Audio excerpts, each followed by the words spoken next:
พี่น้องจือบอนี้อยู่ใสเดินยนต์สนามบิน เดินยนต์เจอสนามบินเดินยนต์บรมาหับไพ่พี่น้องมุจักอยู่บ่นี่มือนี่ขึ้นมาสวรรค์เนาะก็ไม่เท่ามาลาพี่มากัน2 คน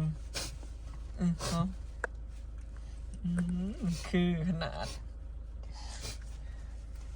สิพอนะมาเลยพงรักาสวัสดีจ้าขออนุญาตเด้อกำลังกินข้าวกับพ่อว่าก่อนเลยนะอ๋อมารับบ่าวเสือนั่นอย่าเกิดเป็นนักลงเครื่องอันบ่ายโมงนะจ๊ะเป็นว่าลงเครื่องบ่ายโมงตอนแรกเขาก็ว่าจะขึ้นมาบอกให้ชวนขึ้นมาแต่เที่ยงบุญเพื่อมาหาซื้อของบัดที่นี่เอาไปเอามามันก็เลยบ่ายคือเก่าค่ำบ่ายคือเก่าเนาะพอไม่ถามเราไปซื้อของบอยก็เลยอยากมาตะเวนก็เลยยากหน่อยก็เลยจะถ่ายกันไปครับไปนั่งกินข้าวบ่กินบ่ขึ้นลงเลยเจ้าว่าอยากได้อีหยังนี่บ่ไปบ่จักน่ะบ่จักบ่ไปเลยเวลาหามันหน่อยเดี๋ยวดิมันค่ำมันค่ำเพื่อเมื่อเผาหมูได้ลูกพี่น้องเขาเป็นกับบ่เผาดอกกะสิพุ่นขามไปเอาอยู่ทางสั่งน้ำเลี้ยงติเนาะโอนเงินให้เราสั่งให้พร้อมกันนำกันกับเฮาเลยมาพร้อมกันเนาะของหูจักแมทเลยเนาะจะไปยากไปขามพังถอพังไทยมันเมื่อยอย่างเนาะเบิดเงินหลายได้ขามกับมันค่าเรือค่าด่านค่าเงื่อค่าด่านค่าจับค่ารถเฮ้ยค่าน้ำมันแก้วเพราะอีกอย่างหนึ่งกับมันเฮาย่านไปแหละมันแบบว่ามันได้สั่งอันนี้เพราะว่ามันชุดมันมีชุดถอดแต่4x4ครับความกว้างนะเขาต้องได้ใช้มีกับอีกแบบหนึ่งก็คือสั่งเขาตัดให้แบบนั้นได้เลยมันไล่ไส้ไก่ไปเลยโอ้ยวัดมาแล้ว7 เมตร 8 เมตรความกว้างความยาวอีก70-80 เมตรนะคะบันไลไส้ไก่เฮ็ดเสร็จโบโหว่าเบาเสื้อมาแล้วบอกพี่น้องฮอดแล้วบอกเนาะแต่ว่าเฮาก็อยากสิลงไปเบิ่งบ่ไป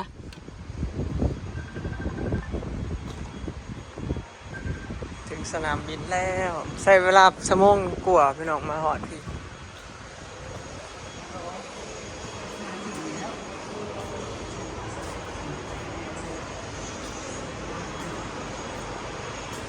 พาไปเถาะมาหลับหวานใจบ่นี่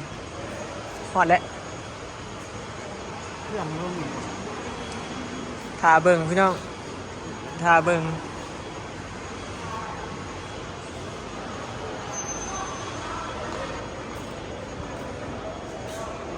เห็นบ่กำลังลงบ่มินแม่นบ่โอ้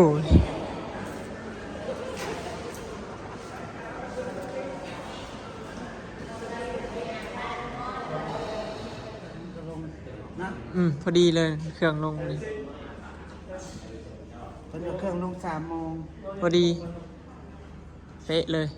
3:21ตอนนี้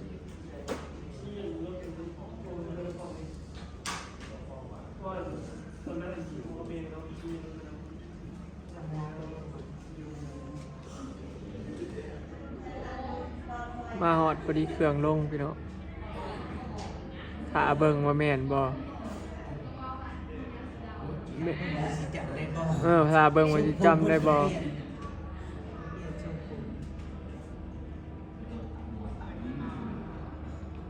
แนมตาเดียวก็ฮู้เลยมั้งเจ้า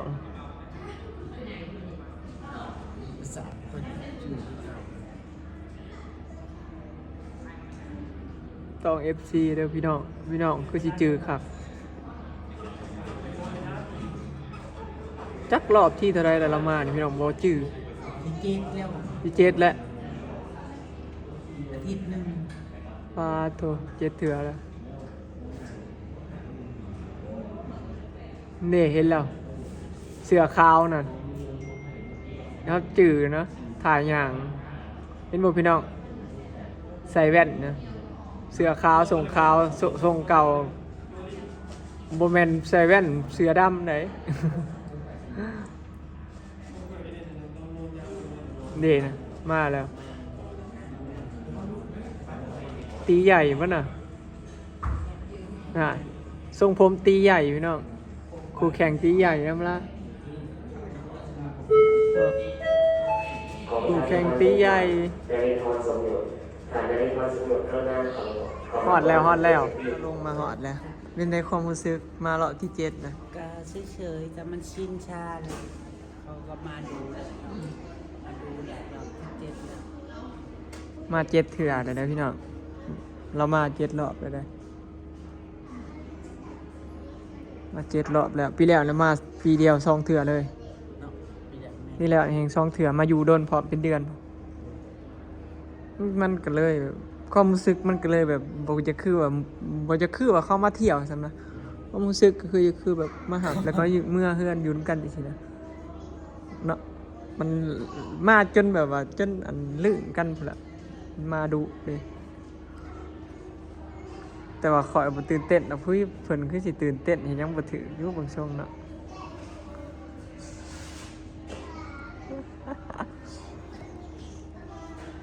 กินกาแฟ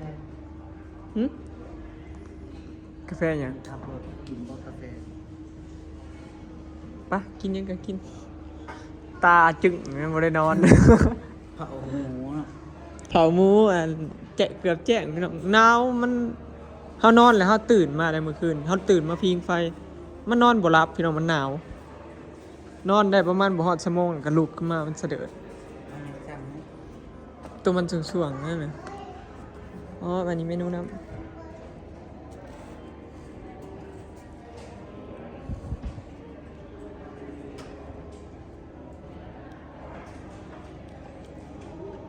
จะสิเอาโกโก้ก็ได้เอาโกโก้ปั่นก็ได้มีแต่เย็นกับหอม มีแต่เย็นก็พอดอ๋อเมนูขาซิมเบิ่งอันนี้พี่น้องสิแซ่บคือกันกับที่เฮาซื้อมาบ่ขาซิมเบิ่ง45,000แพง เทียบกับที่เราซื้อนะ Amazon 38,000อันนี้45,000แพงอยู่ในสนามบิน แพงกว่า อยู่38ลืมเบิ่ง เกือบ50,000 How much ซิมมึงก็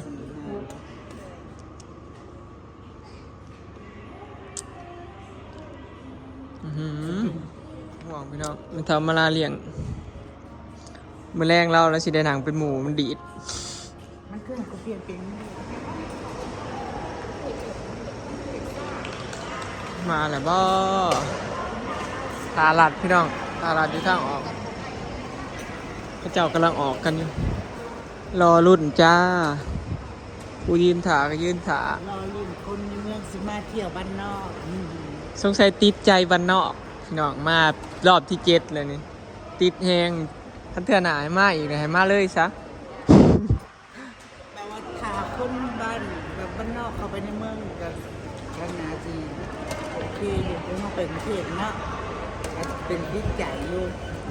ยัง นี่ เข้าไปเมืองว่าถ้าคนในเมืองคนบ้านนอกอะซีฟิว บัตโตหลอกกว่าเก่าอ๋อเตอ มากะเด็ก เบิ่งชี้ผิวเด้อในเมืองมาขาวจั๊วะ หาเมือง เมื่ออยู่ประมาณ2 มื้อกลมกลืนผู้ให้ทั้งหน้าผู้เอาถือเอา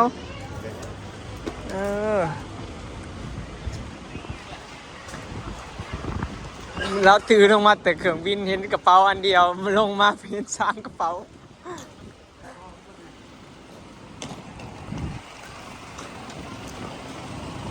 จอดเบื้องไหนนี่นะ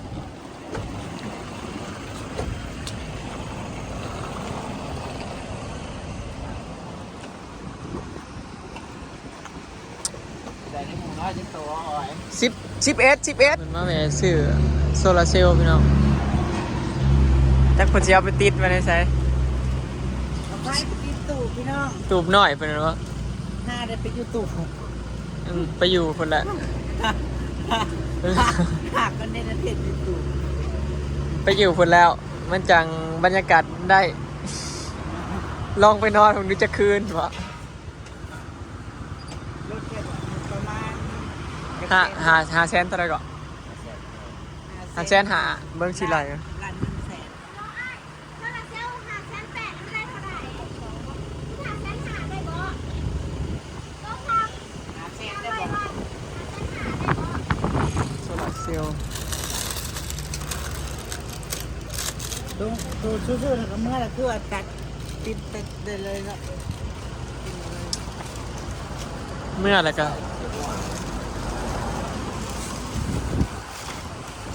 เมื่อไรก็ต่อแล้วสิอย่างเงี้ย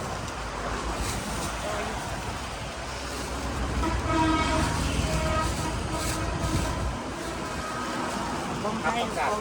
ที่ฝั่งไทยกับฝั่งนี้ได้ถือว่าได้แพง จัก เนาะ คะแนนเอาไปแล้วมันดูถูกอีกจะเอามาเปลี่ยนเลยตัวห้าหนัก เพราะว่าผัดอยู่ไก่เนี่ยอยู่ปากซองเราจะกลับมาเหมือนเดิม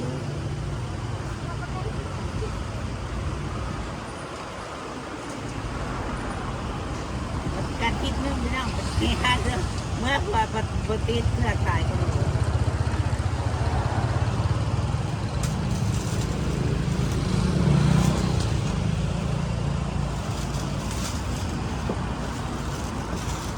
ไอ้บอนี่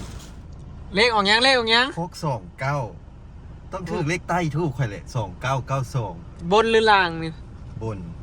629 ล่างเป็น48เอามาลาถือ 48 เลขใต้ทูกของอ้ายดิเมื่อที่อ้ายไปวัด 29กับ648 292ตกกงเลย 292 ตกกงเลย เอ้าอันนั้นก็ถือเด้อเนี่ยงัวเราใหายนะ เอามาลา 12อันเด้12หา292ถ้าเบิ่งไม่ใหญ่ปานนี้ขึ้นมา เพราะว่าเพิ่นถามข่อยว่าสิซื้อเลขอันนี้ข่อยว่าจะซื้ออันนี้ ข่อยบ่ถือข่อยบ่มีดวงดอกข่อยน่ะซื้อเลขนะจะถือเลขบ่เลขเอานะจะซื้อเลขยั จะ งไง ซื้อเลขของข่อยบ่ออกเลขของข่อยเลย2992ครับ บ่ได้ซื้อกูบ่ได้ซื้อเพราะว่าอยู่เลย นี่ เสียดายFC ก็ถือหลายเขาไม่ เลขใต้ทูปข่อย429แต่ว่าใต้ทูปมัน292 29เมนตะกงเบิ่น มัน เลย ออกตัวไหน ออก29อะ อ ไร อก29 บน บนออก29 นี่ งัวเจ้า12ก็ถือเขาเป็นชื่อเบิ่นนาม เจ้าส่งมาถามข่อย 12 สิซื้อเลขอันเจ้าวันเลขใต้ทูปเจ้าเบิ่งเป็นหยังข่อยว่า292 สาธุขอให้ FC ถือหลายๆคน อืม ให้เขาว่าเลขเจ้า แม่นข่ แต่ อย คอยมาเสียฟิวที่มาขอน้ำลูกเนี่ยบัดนี้เลขบ่เชื่อมันก็เลย บ่ ก็เลยถือน้อย ไป นอกจากคนที่จริง ไปวัดตัวนี้ตั้งเพิ่นให้คิวอีหลีใต้แต่ละเทื่อก็เคยได้ถึงตลอด อ้าวโอ้ย อืม ดีนะกูยังชื่อ เจ้าส่งมาถามข่อยก็ว่าซื้อแม่ซื้อพอฟัง แล้วศาสตร์ถือบ่หลายขนาดนี้ โอ้ย ไปเน้นเลขงัวแล้ว ใต้เลขงัวดิ ได้ตอนนี้เสียดายเนี่ย 50 บาท ก็250 บาท เออ โอ้ก็โอเคอยู่ใครก็บ่ พอได้ค่าน้ำมันรถ พอบ่ลุก เลย โอเคอยู่ซะไป เลข กลับบ้านพี่น้องบัดนี้นะครับเบาเสื้อแล้วเนาะกลับบ้านเฮาบัดนี้พี่น้องพอกันอยู่บ้านเด้อบัดนี้เนาะคลิปนี้ก็สิขอเก็บภาพบรรยากาศซำนี้เด้อพี่น้องเนาะมาแล้วก็เมื่อเลยเพอมันค่ำแล้วเดี๋ยวสิเมื่อยากลูกหลายบ่ก็ ขอลูกเสียสัก เมื่อเฝ้าลูกอีกมื้อแรงนี่ ไปแล้วพี่น้องสบายดีได้พอกันคลิปหน้าเด้อ